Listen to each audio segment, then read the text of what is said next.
Turned up to this one. Customer wants an outside tap put here.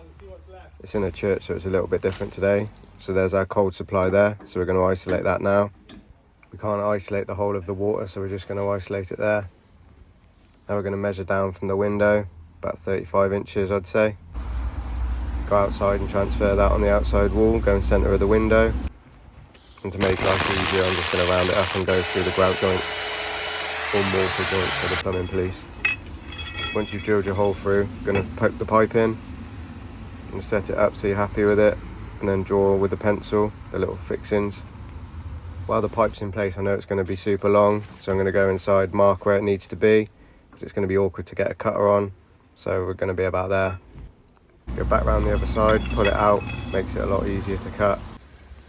See the pencil mark. Then we're going to get a 7mm drill bit, and we're going to drill the holes. Keep the drill straight, otherwise it can all mould into one big hole. Pop some brown plugs in, give them a tap in. Just like that. Then I'm going to poke the pipe back through, then we're going to screw it. Don't use silver screws because it sucks. Get ones that match.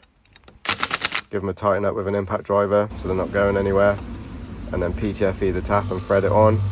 Look how smart that looks. Like it grew there.